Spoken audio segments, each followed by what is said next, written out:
نحمده ونصلي على رسوله الكريم اما بعد فاعوذ بالله من الشيطان الرجيم بسم الله الرحمن الرحيم رب اشرح لي صدري ويسر لي امري واحلل عقدة من لساني يفقهوا قولي۔ رمضان المبارک کے بعد ذو الحج کا مہینہ اسلامی مہینوں میں نہایت اہمیت کا حامل ہے۔ یہ مہینہ حرمت والے مہینوں میں سے ایک ہے۔ ذو الحجہ کا پہلا عشرہ نیکیوں اور اجر و ثواب کے اعتبار سے عام دنوں کے مقابلے میں بہت ہی اہم ہے، جس کی فضیلت قرآن حکیم اور احادیث سے ثابت ہے۔ قرآن مجید میں اللہ سبحانہ وتعالی نے سورۃ الفجر میں فرمایا والفجر ولیال عشر، قسم ہے فجر کی اور 10 راتوں کی۔ تو بہت سے مفسرین کے نزدیک لیال عشر سے مراد ذو الحجہ کی ابتدائی 10 راتیں ہیں۔ یہی رائے ابن عباس کی ہے۔ ابن عباس کہتے ہیں، صحیح بخاری میں ہے کہ ان معلوم دنوں سے مراد عشرہ ذو الحج کے 10 دن ہیں، اور ان میں خاص طور پر اللہ تعالیٰ نے اپنے ذکر کا حکم دیا ہے، اپنی یاد کا۔ وَيَذْكُرُ اسْمَ اللَّهِ فِي أَيَّامٍ مَّعْلُومَاتٍ۔ ان 10 دنوں میں کیے جانے والے اعمال اللہ تعالیٰ کو دیگر دنوں کی نسبت زیادہ محبوب ہیں۔ رسول اللہ صلی اللہ علیہ وسلم نے فرمایا، کسی بھی دن کیا ہوا عمل اللہ تعالیٰ کو ان 10 دنوں میں کیے ہوئے عمل سے زیادہ محبوب نہیں۔ تو صحابہ نے پوچھا، اے اللہ کے رسول صلی اللہ علیہ وسلم، جہاد فی سبیل اللہ بھی نہیں؟ آپ نے فرمایا، جہاد فی سبیل اللہ بھی نہیں، ہاں مگر وہ شخص جو اپنی جان اور مال کے ساتھ نکلے اور کچھ واپس لے کر نہ آئے۔ ابن حجر کہتے ہیں کہ ذو الحجہ کے پہلے 10 دن سال بھر سے افضل ہونے کی بڑی وجہ ان 10 دنوں میں مسلمانوں کی تمام تر عبادات، مثلا نماز، روزہ، صدقہ اور حج کا جمع کر دیا جانا ہے۔ ان ایام کے علاوہ سال بھر میں کوئی اور موقع ایسا نہیں جس میں یہ تمام مواقع میسر ہوں۔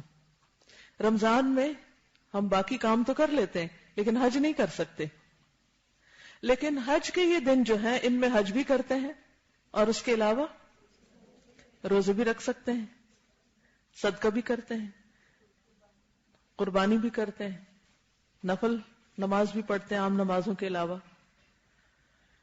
تو اس اعتبار سے یعنی جتنی بھی عبادتیں ہیں وہ سال کے آخری مہینے کے ان 10 دنوں میں سب اکٹھی ہو جاتی ہیں۔ تو اس اعتبار سے یہ عشرہ سب سے زیادہ فضیلت والا عشرہ ہے۔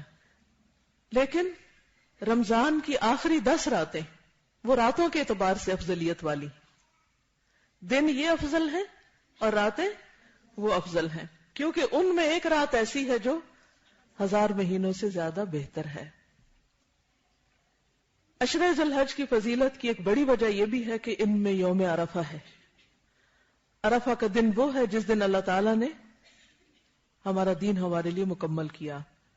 الیوم اکملت لکم دینکم واتممت علیکم نعمتی ورضیت لکم الاسلام دینا۔ اس دن اللہ تعالیٰ اپنے بندوں کو سب سے زیادہ تعداد میں یعنی عدد کے اعتبار سے جہنم سے آزادی دیتے ہیں۔ مسلم کی حدیث میں ہے، قالت عائشۃ ان رسول اللہ صلی اللہ علیہ وسلم قال ما من يوم اکثر من ان يعتق اللہ فیہ عبدا من النار من یوم عرفہ وانہ لیدنو ثم یباہی بہم الملائکہ فیقول ما اراد هؤلاء۔ ام المومنین حضرت عائشہ رضی اللہ تعالی عنہا کہتی ہیں کہ رسول اللہ صلی اللہ علیہ وسلم نے فرمایا، کوئی دن ایسا نہیں جس دن اللہ تعالیٰ اپنے بندوں کو اتنی کثیر تعداد میں آگ سے نجات دیتے ہوں جتنا کہ عرفہ کے دن۔ اس روز اللہ اپنے بندوں کے بہت قریب ہوتا ہے۔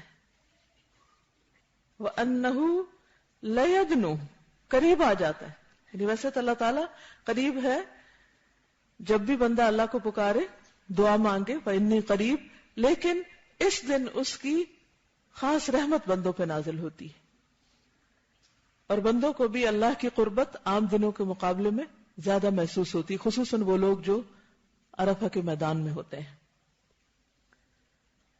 اور فرشتوں کے سامنے حاجیوں کی وجہ سے فخر کرتا ہے لَيُبَاهِي بِهِمُ الْمَلَائِكَةُ، اور فرشتوں سے پوچھتا ہے ذرا بتاؤ تو یہ لوگ مجھ سے کیا چاہتے ہیں.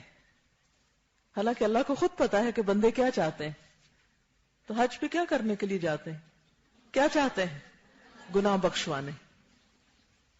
یعنی اس دن سب سے زیادہ انسان کو کیا فکر ہوتی کہ گناہ بخشے جائیں. اور حج مبرور کس کا حج ہے؟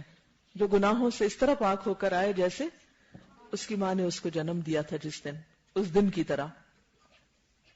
پھر اسی طرح عرفہ کے دن آپ صلی اللہ علیہ وسلم نے وہ مشہور خطبہ بھی دیا جو خطبہ حجۃ الوداع کے نام سے مشہور ہے، اور اس میں بے شمار بہت ہی عمدہ قسم کی نصیحتیں اپنی امت کو فرمائیں. بلکہ صرف امت کے لیے نہیں، پوری انسانیت کے لیے وہ ایک زبردست حقوق انسانی کا منشور ہے. انہی دنوں میں یوم النحر بھی ہے، 10واں دن. اس دن قربانی ہوتی ہے، اور یہ قربانی کس کی یاد ہے؟ اللہ کے قرب کے لیے، اللہ کی رضا کے لیے، اللہ کی خاطر یہ قربانی دی جاتی ہے. جیسے کہ قرآن مجید میں آتا فَصَلِّ لِرَبِّكَ وَانْحَرْ، اپنے رب کے لیے نماز پڑھو اور رب ہی کے لیے قربانی کرو. تو غیر اللہ کے نام پہ قربانی نہیں کرنی چاہیے، وہ شرک میں شامل ہو جاتا ہے، اور اس کا کھانا بھی حرام ہے، جیسے مردار کا کھانا یا سور کا کھانا.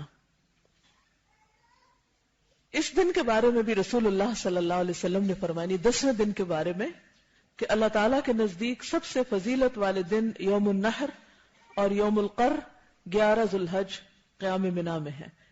یعنی منا میں جو قیام کے دن ہے وہ بھی فضیلت والے دن ہے، ایام تشریق، لیکن خاص طور پر یوم النحر اور یوم القر. قر 11ویں دن کو کہتے ہیں اور نحر 10ویں دن کو. اب آپ دیکھیے کہ اللہ تعالیٰ جس کو توفیق دے حج کی، اس کو چاہیے کہ وہ ان دنوں میں حج کرے. اور حج چونکہ تمام عبادات کو ایک طرح سے جمع کر دیتا ہے یا حج کے دن، تو اس لیے ہر انسان، ہر بندہ مومن کے دل میں اس کی تڑپ ہونی چاہیے، اور اس کے لیے خصوصی دعا بھی کرنی چاہیے کہ اللہ تعالیٰ ہمیں اپنے گھر بلائے. ابن عمر کی روایت میں ہے نبی صلی اللہ علیہ وسلم نے فرمایا غازی اللہ کے راستے میں لڑنے والا، حج کرنے والا اور عمرہ کرنے والا اللہ کے وفد ہیں. یعنی اللہ نے ان کو بلایا ہے، اللہ انہیں بلاتا ہے، وہ اسے قبول کرتے ہیں.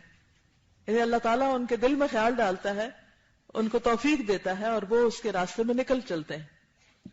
وہ اس سے مانگتے ہیں اور وہ انہیں دیتا ہے. گویا حج کے سفر میں صرف عرفہ ہی کا دن دعا کا نہیں، بلکہ جب سے حج کا سفر شروع ہو جائے اس وقت سے دعائیں کرنا شروع کر دینا چاہیے، کیونکہ آپ اب اللہ کے مہمان ہیں اور اب آپ کی دعائیں اللہ سنے گا. لہذا ہم میں سے ہر ایک کو اس بات کی تمنا دل میں رکھنی چاہیے، نیت رکھنی چاہیے، شوق رکھنا چاہیے کہ اللہ تعالیٰ ان دنوں کا سب سے افضل ترین عمل کرنے کی توفیق دے. لیکن اگر کسی وجہ سے آپ نہ جا سکیں تو بھی آپ محروم نہیں. ان دنوں کے خاص اعمال کی طرف توجہ دیں اور ان دنوں کو زیادہ سے زیادہ عبادت میں گزاریں. ان دنوں کی افضل ترین عبادت کیا ہے جو خود نبی صلی اللہ علیہ وسلم نے بتا دی؟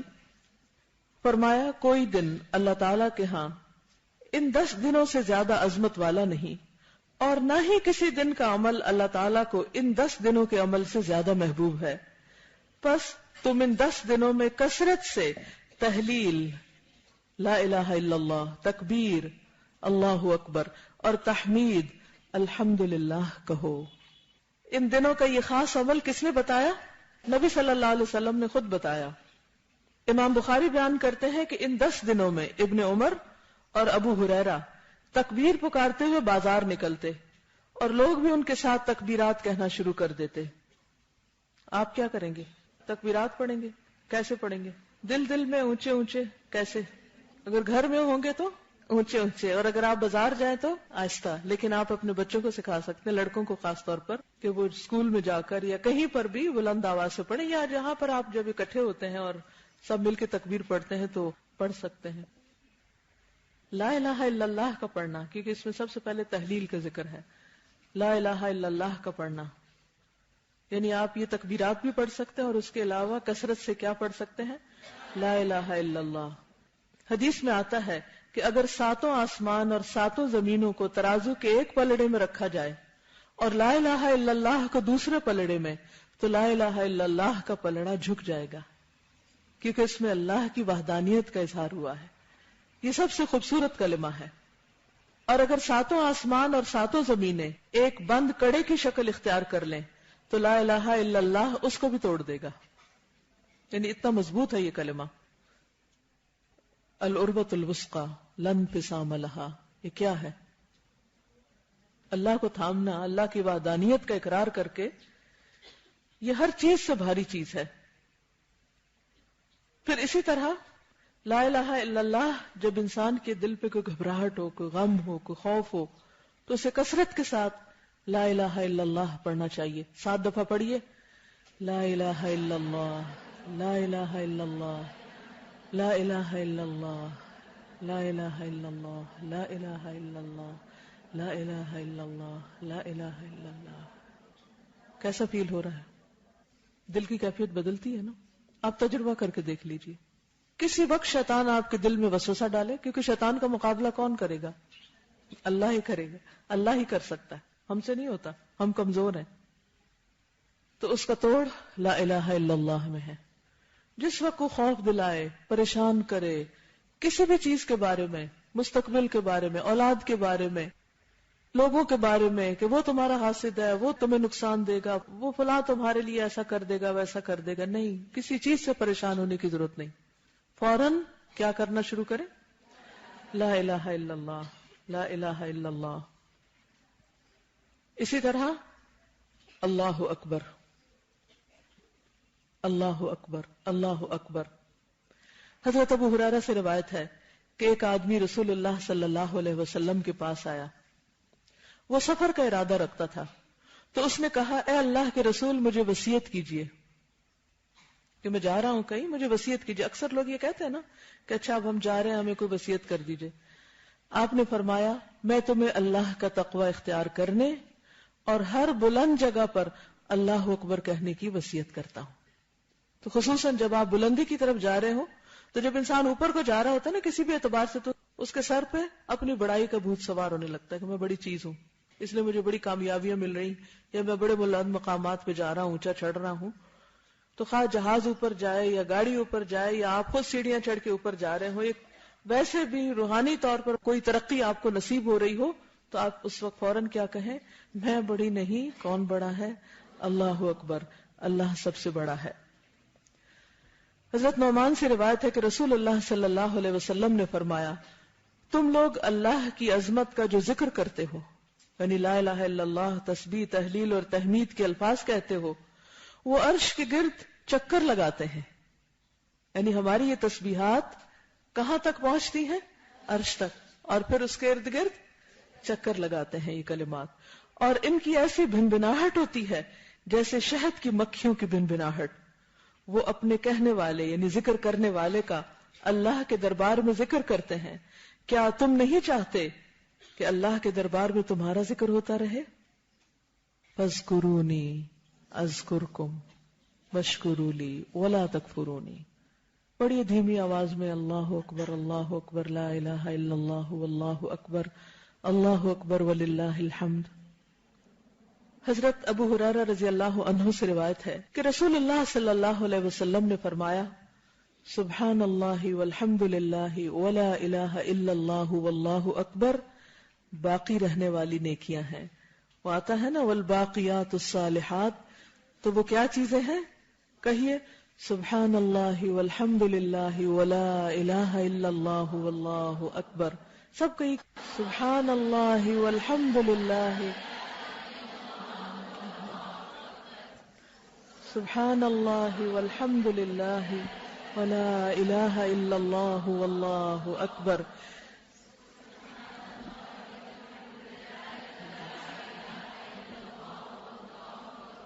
حضرت عبداللہ بن مسعود رضی اللہ عنہ سے روایت ہے کہ رسول اللہ صلی اللہ علیہ وسلم نے فرمایا، جیسے اللہ نے تمہارے درمیان تمہارا رزق تقسیم کیا ہے، ویسے ہی تمہارے درمیان تمہارا اخلاق تقسیم کیا ہے، ویسے ہی تمہارے درمیان تمہارا اخلاق تقسیم کیا ہے. آپ نے دیکھا ہوگا کچھ لوگ بہت ہی با اخلاق ہوتے ہیں اور کچھ لوگ بس درمیانی درجے اور کچھ تو گئے گزرے. اور بے شک اللہ تعالیٰ مال اس کو بھی دیتا ہے جس سے محبت کرتا ہے. یعنی ضروری نہیں کہ جس کے پاس مال ہے وہ اللہ کا ناپسندیدہ ہے. اللہ کے پسندیدہ بندوں کے پاس بھی مال ہو سکتا ہے. اور اس کو بھی دیتا ہے جس سے محبت نہیں کرتا. یعنی مال دونوں طرح کے لوگوں کو دیتا ہے، مگر ایمان صرف اس کو دیتا ہے جس سے محبت کرتا ہے. ایمان اس کو دیتا ہے جس سے وہ محبت کرتا ہے. تو جو بچائے اپنے مال کو خرچ کرنے سے، یعنی اس کے دل میں پھر یہ ہو کہ ہے خرچ کرنے سے کم ہو جائے گا، نہ خرچ کر پائے، اور دشمن سے مقابلہ کرنے سے ڈرتا ہو، اور خوف کھائے رات سے کہ وہ پریشان کرے گی، یعنی رات کے اندھیرے سے اس کو ڈر لگتا ہو، وہ شخص اس قول کی کثرت کرے. کیا؟ لا الہ الا اللہ سبحان اللہ والحمد للہ واللہ اکبر. کہیے لا الہ الا اللہ سبحان اللہ والحمد للہ واللہ اکبر.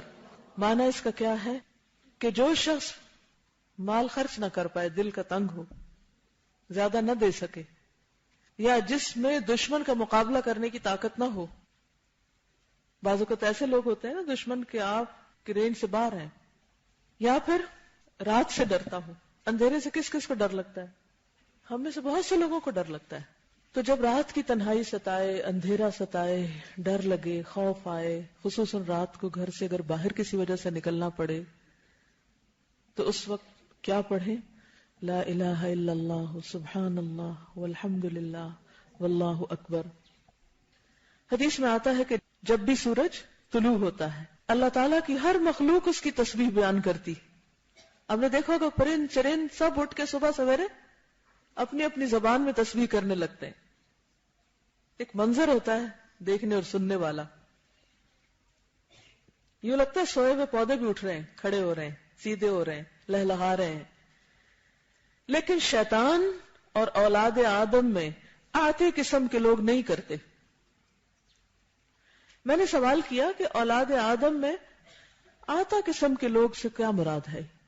آتا تا توئے سے نہیں، ٹھیک ہے.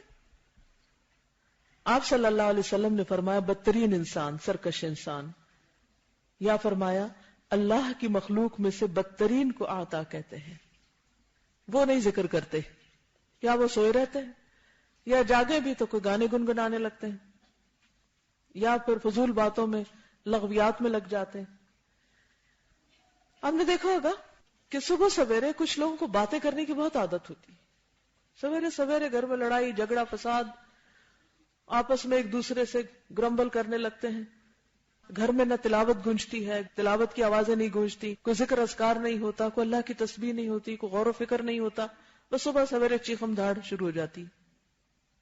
یہ کس چیز کی علامت ہے؟ سرکش انسان ہونے کی، بدترین انسان ہونے کی. تو ہم سب کو اپنے گھروں کا کلچر بدلنا ہے. کیا کرنا ہے؟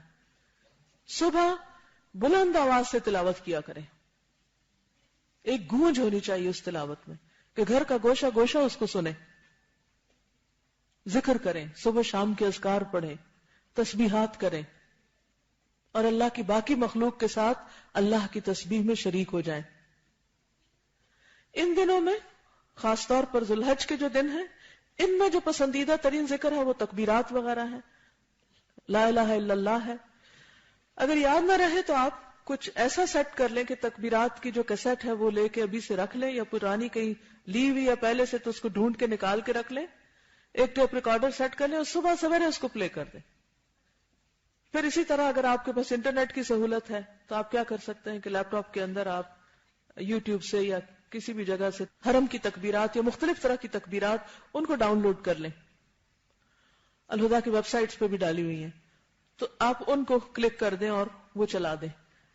ہوتا یہ کہ صبح سویرے جو کلمہ ہم سنتے ہیں وہ سارا دن پھر خود بخود دہرانے لگتے ہیں. ایک عجیب چیز ہوتی ہے.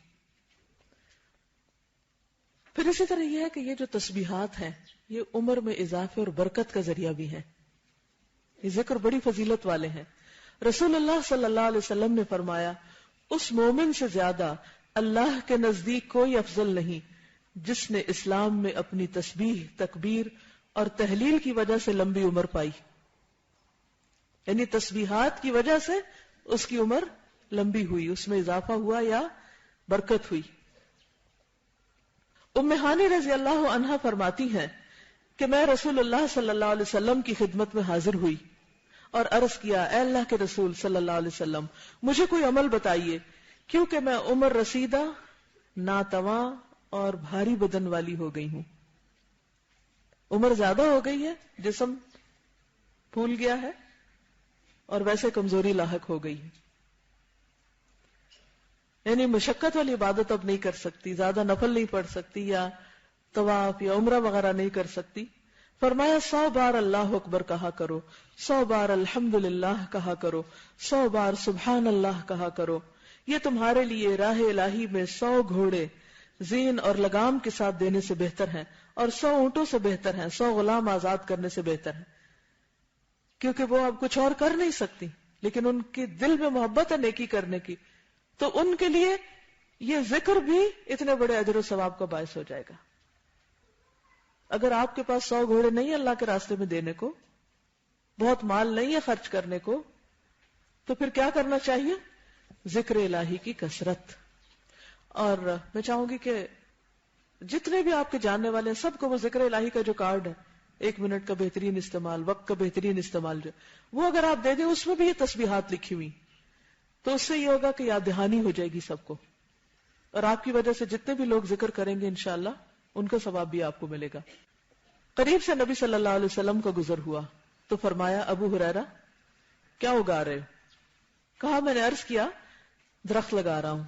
فرمایا اس سے بہتر درخت تمہیں نہ بتاؤں؟ عرض کیا ضرور اے اللہ کے رسول صلی اللہ علیہ وسلم.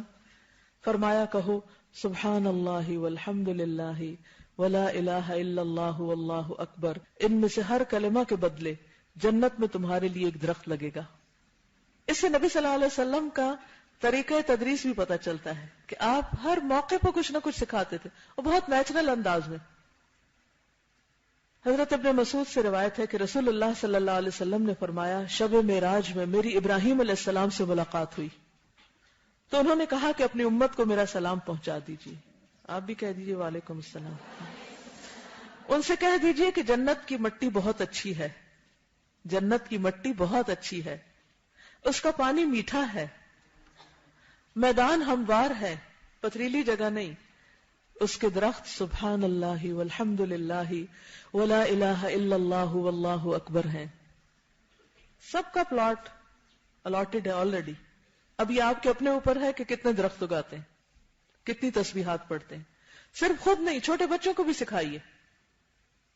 حضرت یسارہ رضی اللہ عنہا جو مہاجرات میں سے تھیں فرماتی ہیں کہ رسول اللہ صلی اللہ علیہ وسلم نے ہم سے فرمایا کہ تم تسبیح، تحلیل اور تقدیس یعنی سبحان الملک القدوس یا سبوح قدوس ربنا ورب الملائکۃ والروح پڑھتی رہا کرو اور انگلیوں کے پوروں پر گنا کرو، اس لیے کہ قیامت کے دن ان سے سوال کیا جائے گا، ہاتھوں سے بھی پوچھا جائے گا اور وہ بولیں گی، یہ ہاتھ بولیں گے.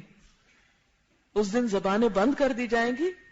تکلمنا ایدیہم، تو وہ کون سی جگہ ہوں گی؟ یہ انگلیاں، یہ بولیں گی. پھر غافل نہ ہونا کیونکہ اس سے تم اسباب رحمت بھول جاؤ گی.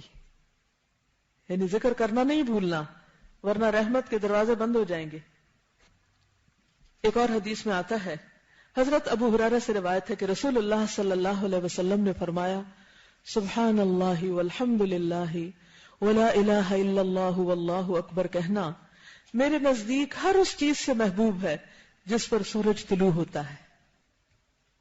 یعنی اتنا زیادہ پسندیدہ کلمات ہیں یہ. حضرت ابو ہریرہ رضی اللہ عنہ سے روایت ہے کہ رسول اللہ صلی اللہ علیہ وسلم نے ارشاد فرمایا، جو آدمی صبح اور شام 100 مرتبہ سبحان اللہ و بحمدہ، بس اتنے 3 لفظ ہیں، کہیے سبحان اللہ و بحمدہ، سبحان اللہ و بحمدہ، سبحان اللہ و بحمدہ، یہ کلمات پڑھتا ہے، قیامت کے دن کوئی اس سے زیادہ افضل عمل نہیں لا سکتا سوائے اس کے جس نے اس کے برابر یا اس سے زیادہ پڑھا ہو.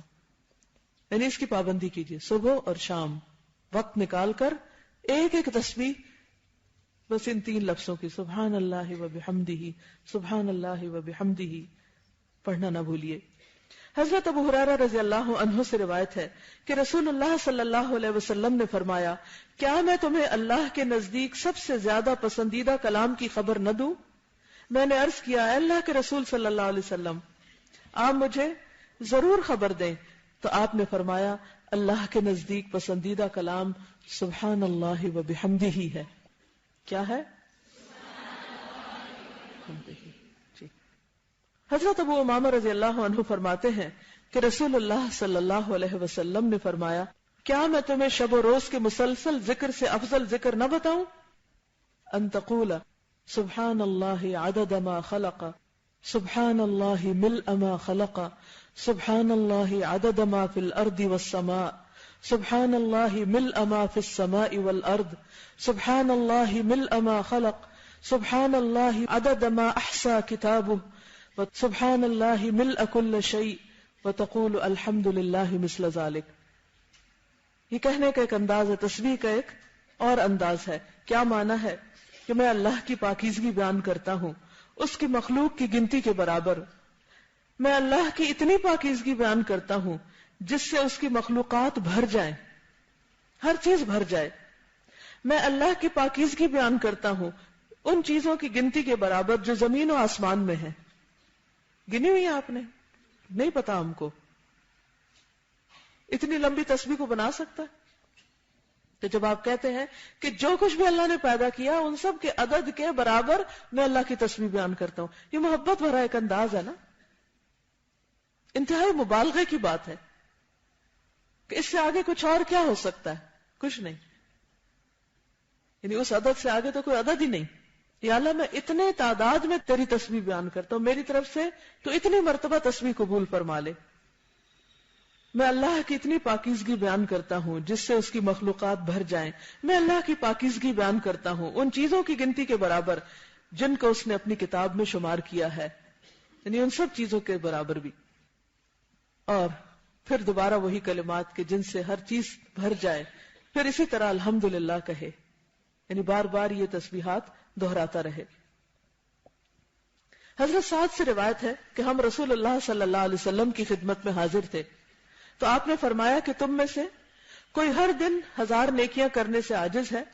آپ صلی اللہ علیہ وسلم کی خدمت میں حاضر صحابہ کرام میں سے کسی نے پوچھا کہ ہم میں کوئی آدمی 1000 نیکیاں کیسے کرے؟ فرمایا جو آدمی سبحان اللہ 100 مرتبہ پڑھتا ہے اس کے لیے 1000 نیکیاں لکھی جاتی ہیں، اس کی 1000 خطائیں مٹا دی جاتی۔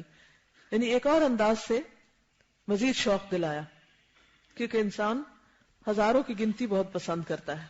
اسی طرح رسول اللہ صلی اللہ علیہ وسلم نے فرمایا، ذُنُّون کون تھے؟ یونس علیہ السلام کی مچھلی کے پیٹ میں کی جانے والی دعا ایسی ہے کہ کوئی مسلمان اسے پڑھ کر دعا کرے گا تو اللہ تعالیٰ ضرور اس کی دعا قبول فرمائے گا، اور وہ کیا ہے؟ لا الہ الا انت سبحانک انی کنت من الظالمین۔ اب اپنے لیے دعا کیجیے۔ حضرت ارباز بن ساریہ فرماتے ہیں کہ نبی اکرم صلی اللہ علیہ وسلم اس وقت تک نہ سوتے جب تک سبح یسبح اور سبحان سے شروع ہونے والی صورتیں نہ پڑھ لیتے، اور فرماتے کہ ان صورتوں میں ایک آیت ایسی ہے جو 1000 آیتوں سے زیادہ افضل ہے۔ اسی طرح اللہ کی تحمید بیان کرنی چاہیے۔ تحمید سے کیا مراد ہے؟ الحمدللہ کہنا۔ الحمدللہ کہنا کیا کرتا ہے؟ میزان کو بھر دیتا ہے، تملأ المیزان۔ اتنی حدیثیں اس لیے سنا رہی ہوں کہ شاید کچھ یاد رہ جائے اور 10 دن کثرت سے اللہ کے ذکر میں گزرے۔ یہ دیکھیے سب سے آسان نسخہ بتا رہی ہوں کہ جس میں کچھ خرچ نہیں۔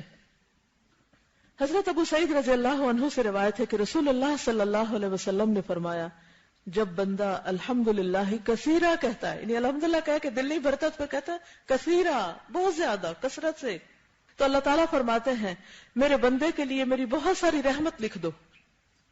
اس میں بھی آپ دیکھیے کہ صرف یہ الفاظ دہرانا ہی کام نہیں ہے، بلکہ ان میں محبت اور جذبات شامل ہونے چاہیے۔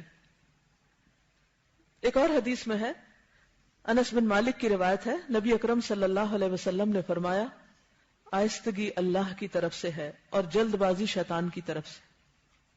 اور ہم اکثر کیا کرتے؟ بات کرنے میں، ری ایکشن ظاہر کرنے میں، چلنے میں، کچھ بھی بس جلد بازی، کوئی فیصلہ کرنے میں. تو انسان کو جو بھی کوئی کام کرے اللہ نے عقل اسی لیے دی ہے کہ سوچ سمجھ کے کرے. پھر فرمایا اللہ سے زیادہ کوئی عذر قبول کرنے والا نہیں، کیونکہ ہم جلد بازی میں کام کر لیتے ہیں، پھر توبہ کرتے ہیں، استغفار کرتے ہیں، کوئی غلطیاں بھی کس میں زیادہ ہوتی ہیں؟ جلد بازی میں زیادہ ہو جاتی ہیں.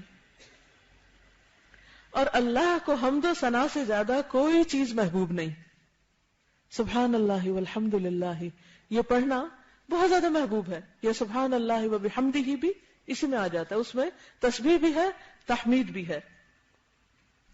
اسی طرح یہ ہے کہ جب آپ خوش ہوں تب بھی الحمدللہ پڑھیں، اور اگر کوئی تکلیف پہنچے تب بھی الحمدللہ. حدیث میں آتا ہے کہ جب کسی بندے کا بیٹا فوت ہوتا ہے، جب کسی بندے کا بیٹا فوت ہوتا ہے، یعنی بہت صدموں میں سے بہت بڑا صدمہ ہوتا ہے نا، تو اللہ تعالیٰ فرشتوں سے فرماتے ہیں تم نے میرے بندے کے بیٹے کی روح قبض کی؟ فرشتے جواب میں ہاں کہتے ہیں. اللہ تعالیٰ فرماتے ہیں تم نے اس کے دل کا ٹکڑا قبض کر لیا؟ وہ کہتے ہیں ہاں. اللہ تعالیٰ پوچھتے ہیں میرے بندے نے اس وقت کیا کہا تھا؟ اس وقت کیا کہا تھا؟ فرشتے کہتے ہیں اس نے تیری تعریف کی، الحمدللہ کہا اور انا للہ و انا الیہ راجعون پڑھا. اللہ تعالیٰ فرماتے ہیں میرے بندے کے لیے جنت میں گھر بنا دو اور اس کا نام بیت الحمد رکھو. صدمے کا موقع، اچانک خبر، تکلیف دہ خبر ہمارے حواس باختہ کر دیتی. اچھے بھلے عقل مند لوگ اس وقت پریشان ہو جاتے ہیں اور پریشان ہو کر اللہ کا ذکر بھول جاتے ہیں. ایسے وقت میں اگر کسی کو اللہ کا ذکر یاد رہے اور تکلیف دہ صدمے والی خبر سن کر کوئی الحمدللہ کہے تو وہ اللہ سبحانہ وتعالیٰ کے نزدیک انتہائی پسندیدہ عمل کرتا ہے، جس کے نتیجے میں اللہ اس کے لیے پسندیدہ ترین گھر بنا دیتا ہے، بیت الحمد. ہم تعریف کو کہتے ہیں نا کہ ایسا گھر کہ جسے دیکھ کر سب تعریف ہی کریں. آپ دیکھیں کہ عموماً ہم کوئی گھر دیکھتے ہیں تو بس اس کے نقص ہی نظر آتے ہیں، تعریف کم آتی ہے نا. نئے سے نیا گھر آپ بنا لیں، اچھے سے اچھا گھر خرید لیں، بہترین سے بہترین آپ کسی ہوٹل میں چلے جائیں، 7 اسٹار میں چلے جائیں، وہ جب وہاں جو کوئی خوبصورت چیزیں ہیں ان کو تھوڑا اپریشیٹ کریں پھر آپ کو نقص نظر آنے لگیں گے.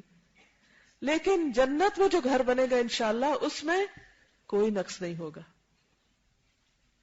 انتہائی آرام دہ، انتہائی خوبصورت، کہ جو دیکھے اس کی زبان پہ اس گھر کی اور اس گھر کے بنانے والے کی تعریف جاری ہو جائے.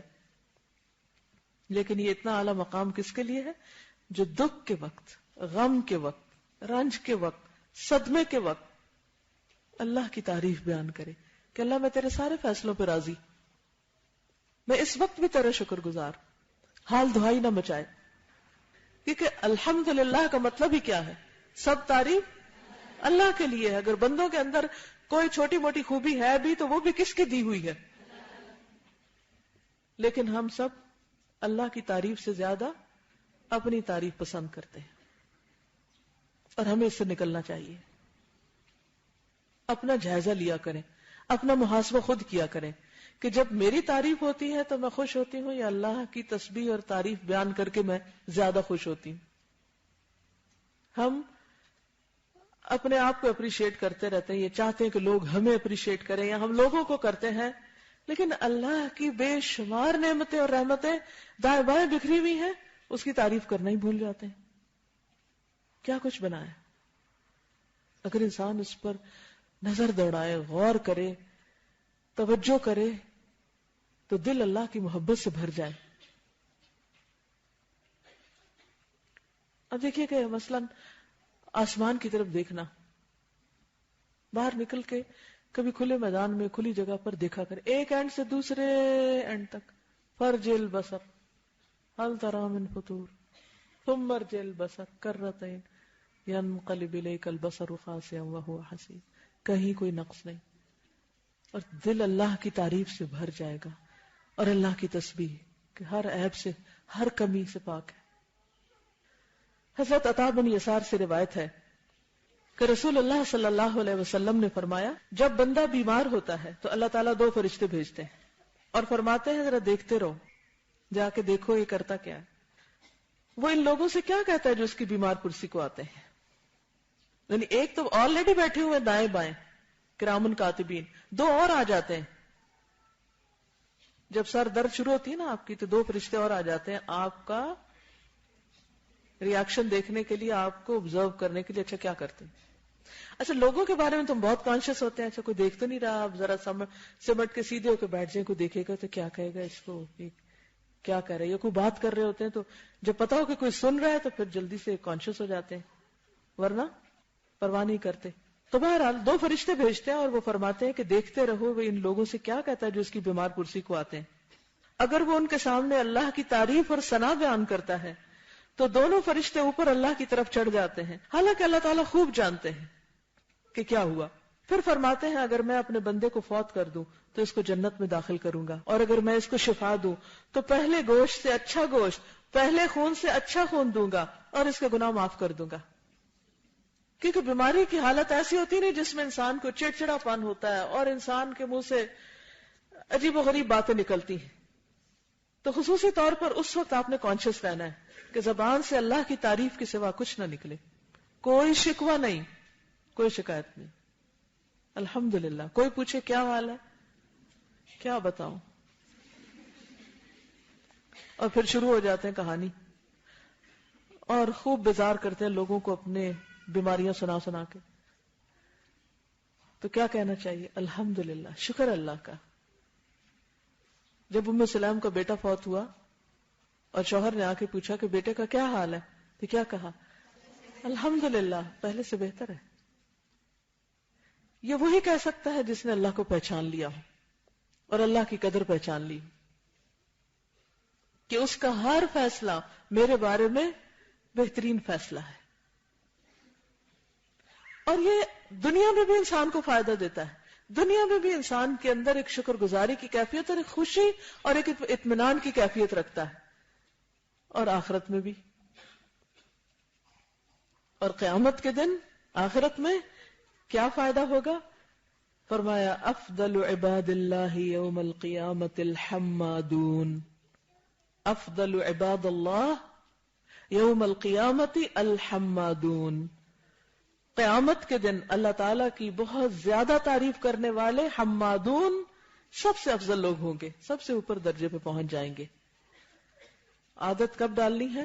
عشرہ ذی الحج میں. یہ جو اللہ سبحانہ وتعالیٰ ہمیں ہر تھوڑے دن کے بعد ہر کچھ ایک نیا موقع دے دیتے ہیں. رمضان گزرا، اس میں ہم نے کچھ اچھی عادتیں ڈالی، پھر ذرا تھوڑے سے سلیک آف ہوئے، تھوڑی سستی کی، پھر ایک اور موقع آ رہا ہے، پھر کثرت سے ہم اللہ کی طرف رغبت کریں، اس کا ذکر کریں، اس کا شکر ادا کریں، تو آپ دیکھیں گے کہ انشاءاللہ پھر باقی دنوں میں بھی سال کے آپ کو اس چیز کی عادت پڑ جائے گی. اس موقع پر آپ کے لیے عشرہ ذی الحجہ میں کرنے کے کام کے نام سے یہ چھوٹا سا ایک کاغذ تیار کروایا گیا. یہ صرف یاد دہانی کے لیے کاغذ ہے. ایک طرف تکبیریں ہیں اور دوسری طرف کرنے کے کام ہیں. اس کو فولڈ کرنا چاہیں تو فولڈ کر لیں، لیکن فولڈ اس لیے نہیں کرایا گیا کہ یہ سامنے کہیں لگا لیں، فریج پہ لگا لیں، دیوار کسی پہ لگا لیں، کسی بھی جگہ جا کے لگا لیں تاکہ آپ کو یاد دہانی رہے اور آپ بھولے نہیں. اور دوسری طرف جو تکبیرات کا کارڈ ہے، ایک بلو کلر کا ہے نا، تو وہ لے کے وہ ساتھ اس کے لگا لیں، جا کے لگا کے. اور اس کے علاوہ جو آج ہم نے سبحان اللہ و بحمدہ ہی پڑھا ہے یا اور تسبیحات تکبیرات وغیرہ پڑھی ہیں، تو ان کو بھی آپ ساتھ لکھ لیں اور پھر اس کو اتارے نہیں، لگا رہے جب تک آپ کو عادت نہیں ہو جاتی یہ سب کچھ پڑھنے کی. تو ذرا ان کاموں کو ہم دہرا لیتے ہیں کیونکہ عشرہ ذی الحج میں سب سے زیادہ افضل کام تو کرنے کا کیا ہے، جس کی طرف خود نبی صلی اللہ علیہ وسلم نے توجہ دلا دی، وہ کیا ہے؟ ذکر الہی. اور ذکر الہی میں خصوصاً تکبیرات اور تسبیحات اور تحمیدات، یعنی سبحان اللہ والحمد للہ ولا الہ الا اللہ واللہ اکبر، اللہ اکبر وللہ الحمد، اللہ اکبر کبیرا والحمد للہ کثیرا وسبحان اللہ بکرۃ واصیلا. ذکر میں قرآن مجید کی تلاوت بھی بہت بہترین ذکر ہے. اللہ کی کتاب، اللہ کی یاد کا بہترین ذریعہ ہے. لہذا ان دنوں میں آپ نے کیا کرنا ہے؟ معمول سے زیادہ تلاوت کرنی ہے. یعنی اگر آپ ہر روز آج کل ربع پڑھ رہے ہیں تو ان دنوں میں آپ ربع سے زیادہ بڑھا دیجئے حسب توفیق. مثلا ہاف پارا کر لیجئے پورا جز کر لیجئے، پورا پڑھتے ہیں تو اس سے زیادہ بڑھا لیجئے، جو بھی آپ کو توفیق. پھر اسی طرح یہ ہے کہ کوشش کریں کہ قرآن مجید کی تلاوت بھی آپ سنتے رہیں، خصوصاً جب آپ کوئی گھر کا کام کاج کر رہے ہیں. کوئی نئی چیز حفظ ضرور کریں، کوئی چند آیتیں ہی حفظ کر لیں. اور اگر آپ حفظ نہیں کر سکتے تو کم از کم پچھلا جو بھی حفظ کیا وہ اس کی لسٹ بنا کے اس کو کسی کو سنائیں، یاد ہے یا بھول گیا، اس کی دہرائی کر لیں. جو چیز حفظ کریں اس کو نماز میں پڑھنے کی کوشش کریں. اسی طرح چونکہ آپ میں سے بہت سے لوگ قرآن مجید کا ترجمہ جانتے ہیں تو بہرحال قرآن مجید کے ترجمے کی دہرائی بھی آپ کر سکتے ہیں. اگر اس ذی الحج سے لے کے اگلے ذی الحج تک ایک ٹارگٹ رکھ لیں کہ میں نے اپنا ترجمہ 100% پکا کرنا ہے، اور اس کے لیے کوئی پلانر بنا لیں، مثلا اتوار کا دن رکھ لیں یا روزانہ کا کچھ ٹائم رکھ لیں، اپنی سہولت کے مطابق اپنا پلانر خود تیار کر لیں، تو آپ دیکھیں گے کہ روزانہ اگر صرف 2 منٹ بھی دیں گے یا 5 منٹ بھی دیں گے تو آپ کو یاد رہے گا. میں اب تک دہرائی کرتی ہوں. میں نے شاید پہلے بھی بتایا تھا کہ امام بخاری نے جو قرآن مجید کے الفاظ کا ترجمہ کیا اس کو ایک کتاب میں لکھ دیا گیا، تو میں روزانہ اس کو پڑھتی ہوں، تقریباً آدھا ہو گیا میرا. تو اس کا فائدہ کیا ہوتا ہے کہ جو مشکل الفاظ ہیں اگر ان کو آپ بار بار پڑھیں گے تو وہ یاد رہیں گے، ورنہ بھول جائیں گے. اسی طرح یہ ہے کہ دوسروں کو بھی قرآن مجید پڑھانے کا کوئی سلسلہ شروع کریں. ہفتہ وار درس قرآن شروع کر سکتے ہیں، کسی کو ناظرہ پڑھائیں، کسی بھی طرح آپ لوگوں کو فائدہ پہنچائیں، کیونکہ خیرکم من تعلم القرآن وعلمہ. اسی طرح نماز پڑھنا جو ہے وہ ذکر الہی کا ایک بہت بہترین ذریعہ ہے. اقم الصلاۃ ان الصلاۃ تنہی عن الفحشاء والمنکر ولذکر اللہ اکبر. تو اس کا ایک معنی یہ بھی کیا جاتا ہے کہ نماز اللہ کے ذکر کا سب سے بڑا ذریعہ ہے، کیونکہ آپ سارے کام کاج چھوڑ کے، ہر ایک کو چھوڑ کے اللہ کے پاس پہنچتے ہیں اور وہاں خاموشی کے ساتھ اور دل لگا کر اللہ کو یاد کرتے ہیں. لیکن کم بخت دشمن وہاں بھی پہنچ جاتا اور وہ سب اور ساری باتیں یاد کرواتے سوائے اللہ کے ذکر کے، تو وہاں ہوتے ہوئے بھی اللہ کا ذکر نہیں کر پاتے. تو اس کی طرف بھی آپ نے توجہ کرنی ہے کہ اپنی نمازوں کے اندر خشوع و خضوع پیدا کریں. اول وقت میں نماز کی کوشش کریں اور مسواک کی پابندی کریں. اگر اس ذی الحج میں مسواک کی عادت ہو جائے تو کیا ہی اچھا ہے. پھر اسی طرح اگر اللہ تعالیٰ تہجد کی توفیق دے تو معمول سے زیادہ اس میں قرات کریں. اور نمازوں میں چاشت کی نماز، اشراق اور نوافل اور خصوصاً عید کی نماز پڑھنا نہ بھولیں. اس کے لیے بھی سے پلان کر لیں کہ کہاں جانا ہے. یہ نہ ہو کہ سڑک پر گھومتے ہی اچھا اس مسجد جائیں یا وہاں جائیں اور لیٹ ہی نہ ہو جائے اور ایک جگہ پہنچے تو ختم ہو جائے، اچھا چلے وہاں چلتے اور وہاں جائیں تو وہاں بھی ختم. تو یہ بہت بڑے اجر سے انسان محروم ہو جاتا ہے اگر وقت پر اس کا بندوبست نہ کرے. عموماً کیا ہوتا ہے آپ خود تو تیار ہو جاتے ہیں، کیا مشکل ہوتی ہے گھر والوں کی. ان کے ذہن پہلے سے ہی تیار کرنا شروع کر دیں، عید کے دن ہم اتنے بجے نکل جائیں گے. کیونکہ یہ میرا اپنا تجربہ ہے کہ جس چیز کے لیے میں بچوں کو قبل از وقت وارننگ دینا شروع کرتی ہوں، جب وقت آتا ہے تو کچھ ہو ہی جاتا ہے. لیکن اگر عین اس وقت آپ ان کے سر پہ جاؤ شور مچائیں عید کے دن تو وہ پھر بدمزگی کے سوا کچھ نہیں ہوگا. پھر ذکر اور دعا، صبح شام کے اذکار کی پابندی، کثرت سے استغفار. قرآنی اور مسنون دعاؤں کی جو کتاب ہے، نیا ایڈیشن بھی آ چکا ہے، اگر آپ کے پاس نیا نہیں تو نیا لیں کیونکہ اس میں نئی دعائیں بھی ہیں. تو کوشش کریں کہ وہ روزانہ ایک دفعہ پوری جگہ، روزانہ نہیں بھی ہو سکتا تو کم از کم ان 10 دنوں میں ضرور مانگ لیں. خصوصاً اگر آپ روزہ رکھ رہے ہیں تو پھر روزے کے دوران درود شریف پڑھیں، مقبول اوقات میں دعائیں مانگیں، مقبول دعاؤں کا کارڈ جو ہے اس کو پڑھیں، نئی دعائیں یاد کریں. تو نماز کے علاوہ جو بہت اہم عبادت ہے اس عشرے کی وہ روزے رکھنا، خصوصاً 9 ذی الحج کا روزہ. رسول اللہ صلی اللہ علیہ وسلم سے یوم عرفہ کے روزے کے بارے میں پوچھا گیا تو آپ نے فرمایا یہ گزشتہ سال اور آئندہ سال کے گناہوں کا کفارہ ہے. ایک اور روایت سے پتہ چلتا ہے کہ رسول اللہ صلی اللہ علیہ وسلم 9 ذی الحج، یوم عاشورہ اور ہر ماہ میں سے 3 دن روزہ رکھتے تھے، ایام 20 کے روزے. سوموار اور جمعرات کا روزہ جو ہے وہ بھی مسنون ہے. لیکن اگر آپ حج پہ جا رہے ہیں تو پھر عرفہ کے دن کو روزہ نہیں رکھیے گا، کیونکہ نبی صلی اللہ علیہ وسلم نے اس دن یہ روزہ نہیں رکھا.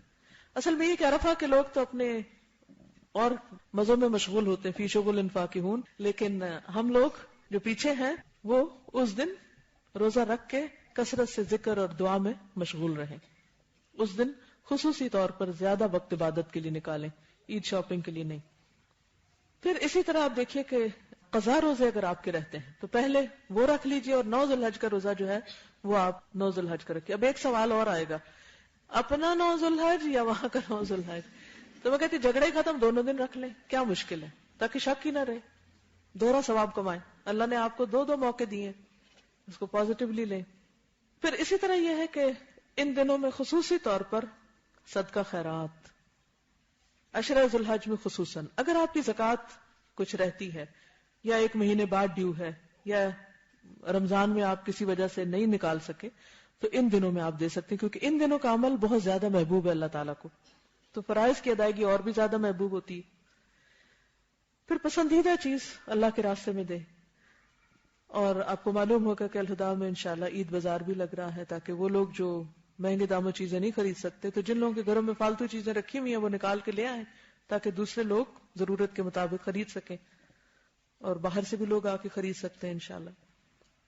تو زیادہ ضرورت اشیاء بھی خرچ کریں، دے دیں، مال بھی دیں اللہ کے راستے میں، پسندیدہ مال خرچ کریں، اور خصوصاً کس کا اہتمام؟ قربانی کا.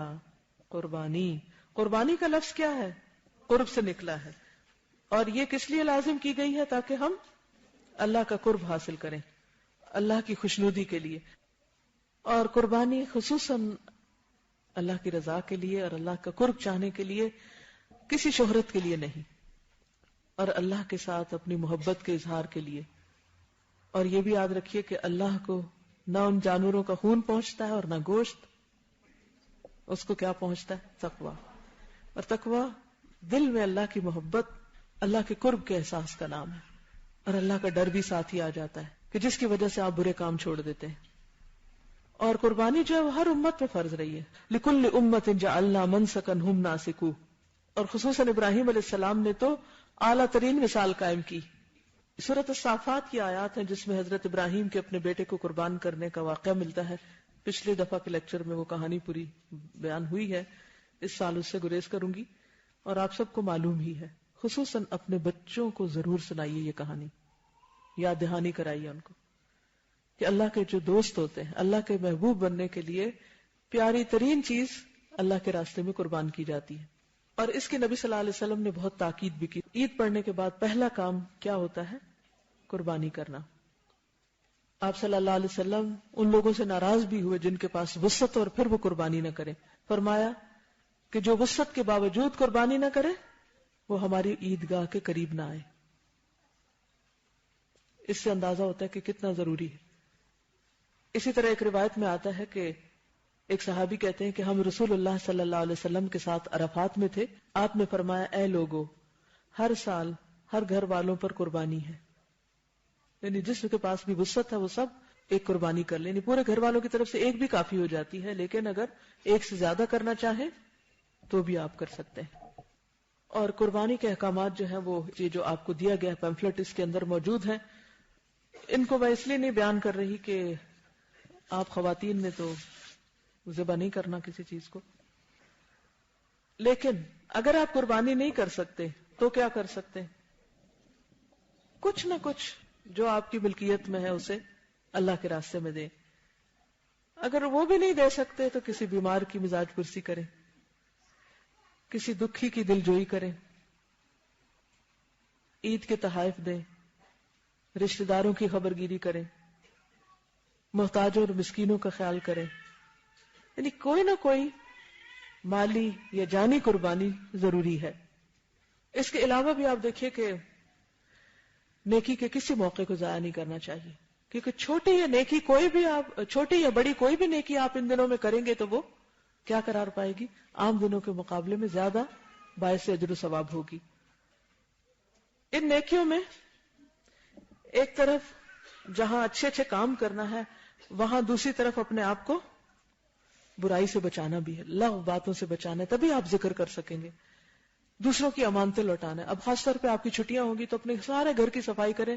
اگر کسی کی کوئی چیز آپ کے پاس رہتی ہے، کسی کی کوئی کتاب پڑھنے کے لیے لائے واپس نہیں کی، یا کسی کے کچھ پیسے لوٹانے والے ہیں یا قرضہ ادا کرنے والا ہے یا کوئی وعدہ پورا کرنے والا ہے، تو ان ساری چیزوں کو پڑھیے، کھنگالیے، دیکھیے اور اپنے فرائض کو ادا کیجیے. اسی طرح یہ ہے کہ اچھی کتابوں اور کیسٹس وغیرہ کی تقسیم یہ بھی ایک بہترین ثواب کا کام ہوگا. اسی طرح انگلش میں یہ نیا آیا عشر ذی الحج، جو آپ کے پاس اردو میں ہے، اس کی انگریزی ہے. جو لوگ اردو نہیں پڑھ سکتے، خصوصاً دوسری کمیونٹیز کے لوگ، ان تک آپ اس کو پہنچائیے تحفے کے طور پر. اسی طرح مثلا اگر آپ قربانی کا گوشت بھیج رہے ہیں تو اس کے اوپر بھی آپ ایک پمفلٹ رکھ کے مزید اس کو خوبصورت سجا کے بھیج سکتے ہیں. اردو والا بھی آپ بھیج سکتے ہیں.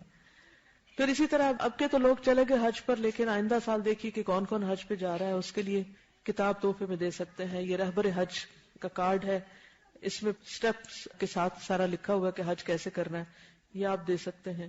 اسی طرح خواتین اور حج و عمرہ ایک نئی کتاب آئی ہے جو خصوصاً خواتین کے مسائل سے متعلق ہے. جو عورتیں حج پر جائیں تو یہ آپ ان کو بھیج سکتے ہیں، دے سکتے ہیں، بتا سکتے ہیں.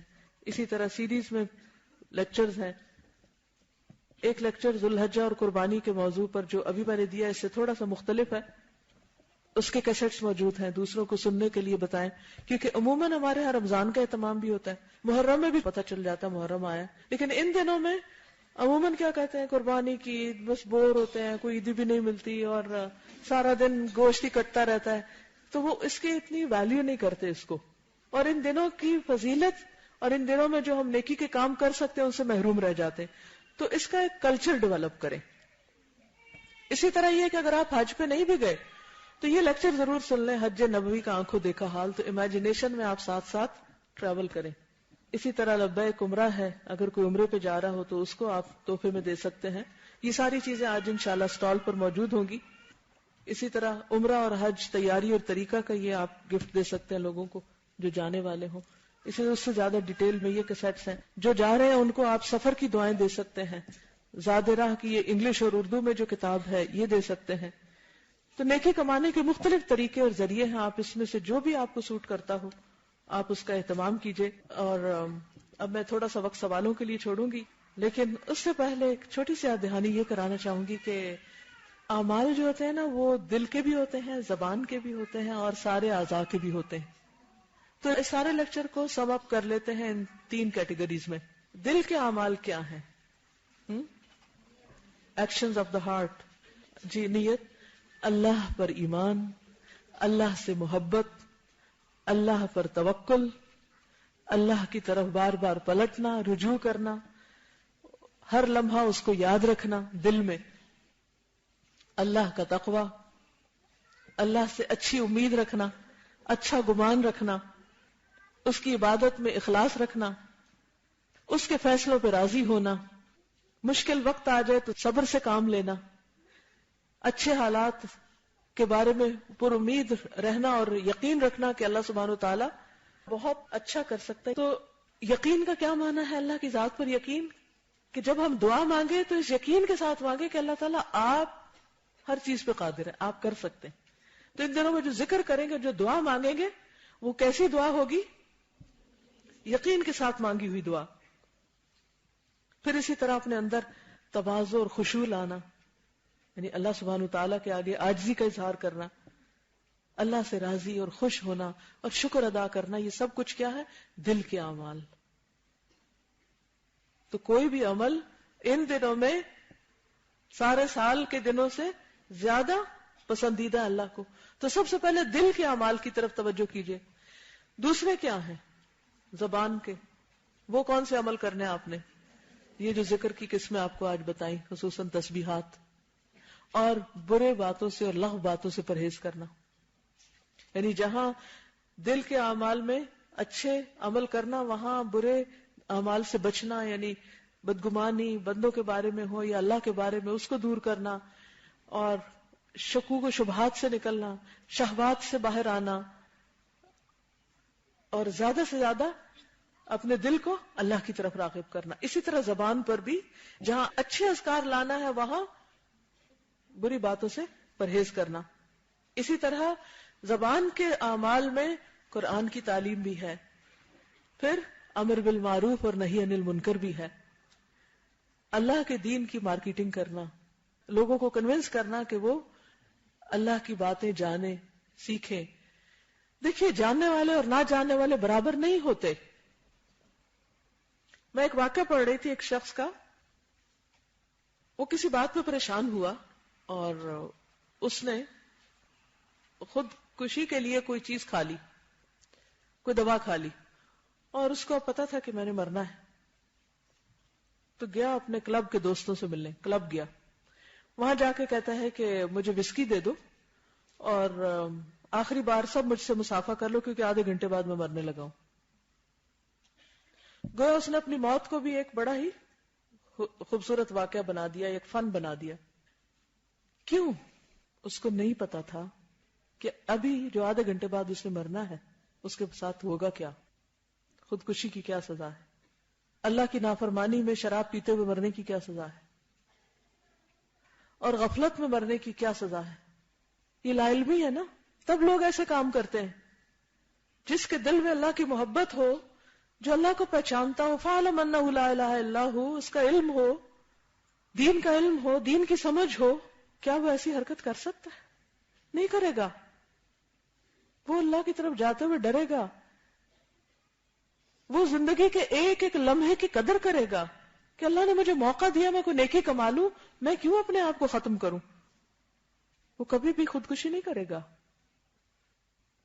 تو یہ فرق ہوتا ہے جاننے والے اور نہ جاننے والے میں۔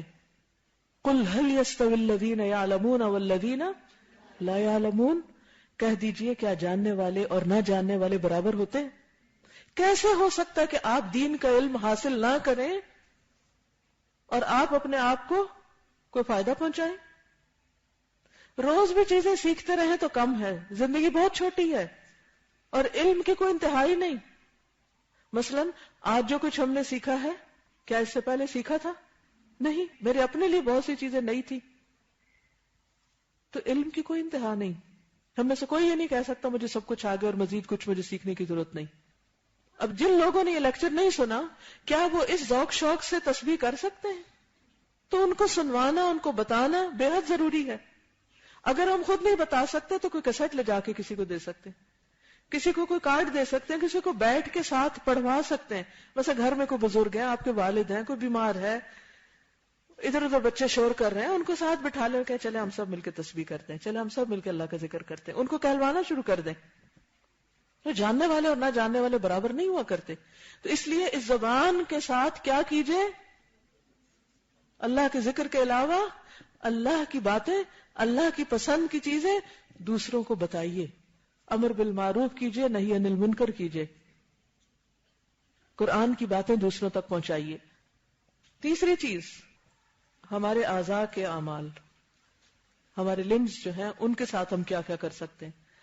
نماز، روزہ، حج، اللہ کے راستے میں نکلنا، بیمار پرسی کرنا، مریضوں کی عیادت کرنا، غریبوں کی مدد کرنا، مخلوق کے ساتھ ہمدردی۔ کوشش کیجئے کہ ان چھٹیوں میں کسی نہ کسی بیمار کو ضرور وزٹ کریں، یا ہسپتال جائیں، جا کے مریضوں کی خبر گیری کریں، یا جس کے بارے میں بھی رشتہ داروں میں یا آس پاس ہمسایوں میں پتہ کہ بیمار ہے اس کے پاس خاص طور پر جائیں، اس کو جا کر کوئی ذکر سکھائیں۔ یہی الحمدللہ جو کرنا ہے بیمار کے حال، یہی حدیث سنا کر اس کو الحمدللہ کے اوپر لگا کے آ جائیں۔ غریبوں کو وزٹ کریں، چاہے کسی کچی بستی جائیں، چاہے اپنے کسی غریب رشتہ دار کے پاس جائیں، کسی نہ کسی شکل میں کسی نہ کسی غریب کی مدد ضرور کریں، خصوصاً جا کے ان کے ساتھ بیٹھ کے کچھ شیئر کریں۔ دور سے پیسے بھیج دینا اور کچھ کر دینا یہ کافی نہیں، خود پاس بیٹھنے سے دل نرم ہوتی ہے۔ جو ہمارے دل سخت ہو جاتے ہیں نا، بعض اوقات علم حاصل کرنے والوں، پڑھنے پڑھانے والوں کے بھی دل بڑے سخت ہو جاتے ہیں، تو اس کا علاج کیا ہے جو نبی صلی اللہ علیہ وسلم نے بتایا تھا؟ کسی ایک شخص نے کہا میرا دل سخت ہے، آپ نے فرمایا کہ یتیم کے سر پہ ہاتھ پھیرو، مسکین کے ساتھ بیٹھ کے کھانا کھاؤ۔ مسکینوں کے ساتھ بیٹھنا اور یتیموں کی خبرگیری کرنا دلوں کو نرم کرتا ہے۔ یہ کیفیت ہو سکتی نہیں گھر بیٹھ کے، جب تک آپ وہاں جائیں گے نہیں، دل کا حال بدل جائے گا۔ تجربہ کر کے دیکھیے۔ تو اس کو بھی اپنے پلان میں شامل کر لیجئے، کیونکہ یہ ہمارے اعضاء کی عبادت ہے ایک طرح سے۔ اور کسی بھی شکل میں مخلوق کے ساتھ ہمدردی، اور پھر مالی عبادات جس میں زکوٰۃ، خیرات، صدقہ، اپنی اشیاء کو اللہ کے راستے میں خرچ کرنا، علم کے لیے چیزیں بانٹنا، صدقہ جاریہ کے کام کرنا، قربانی کرنا، یہ سب چیزیں اس میں شامل ہیں۔ اللہ تعالی ہم سب کو عمل کی توفیق عطا فرمائے۔ اب اگر آپ کے ذہن میں کچھ سوال ہے تو آپ کر سکتے ہیں۔ جی آپ فرمائیے۔ مقبول اوقات: اذان سن کر، جواب دے کر دعا کرنا، فرض نماز کے بعد دعا کرنا، یہ مقبول اوقات ہوتے ہیں. تہجد کا وقت قبولیت کا وقت ہے. ٹھیک ہے.